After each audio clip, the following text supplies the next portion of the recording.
To find the airfoils and then convert them to a 3D model, first go to airfoiltools.com. So for a sample, I'll just use the Clark Y, but in reality, I'd probably use the maximum camber instead and the maximum thickness. So now I'll search for the Clark Y.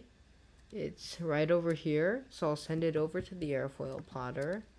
So this looks nice. Alright. This first, and then I'll view the frame source, and then I think I can save this as a, okay, never mind.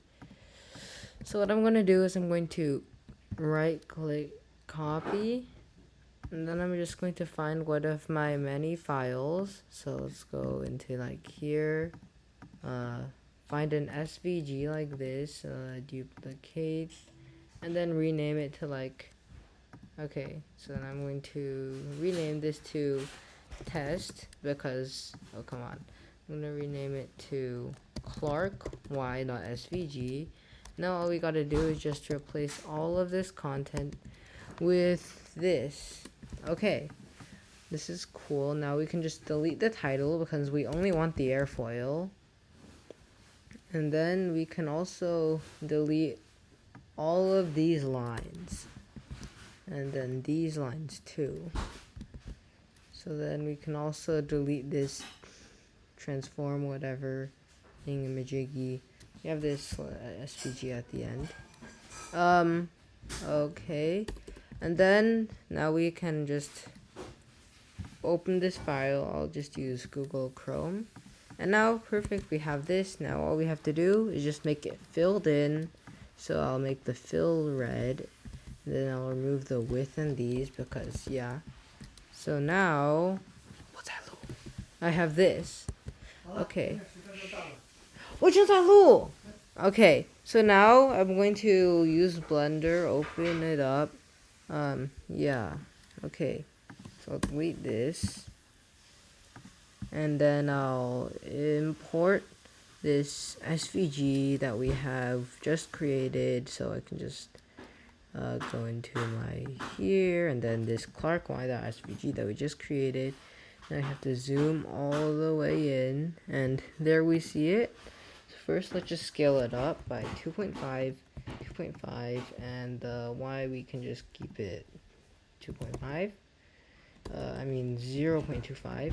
And now if we zoom out, okay, now let's extrude this.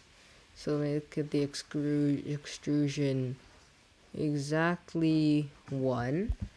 And now, hold on, let me zoom out of this. Okay, I think we should do like 25, 25. Ooh, okay. So now if we zoom out, yeah, okay. So this looks decent and all. So if we do 2.5 and then 2.5, then, oh, right, yeah.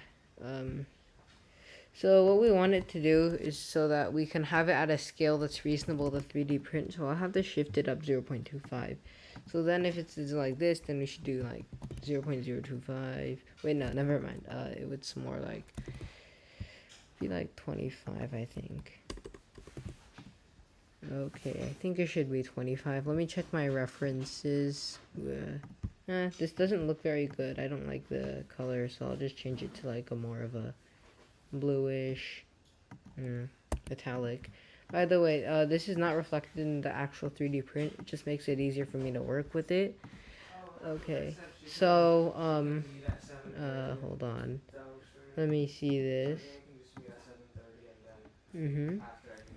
This looks nice. So I'll open up my reference, which is, wait, no, not this one.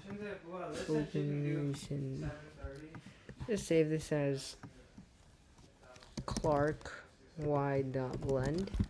Okay, let's save it. Now we can open our reference over here. Okay, and we see over here we had it scaled up by 2.5, 2.5, 0.25. Okay, so now we can open our Clark Y. Wait, save. Okay. So this is 2.5, 2.5. Yeah. Okay. hold on. Let me think. So, hold on. This is funny. Let me open the untitled. Had the extrusion. Just extrude. I had the extrusion as a 1 here. Oh, okay. I guess the scale was different. But anyways, let me just open my Clark Y. Yeah, okay. So then over here, let me just make my scale like 10, 10, and that looks nice. Okay, yeah, nice. And then we can export this as an STL, STL. So then we can just call it like Clark Y2.stl. Okay, all done, I guess. So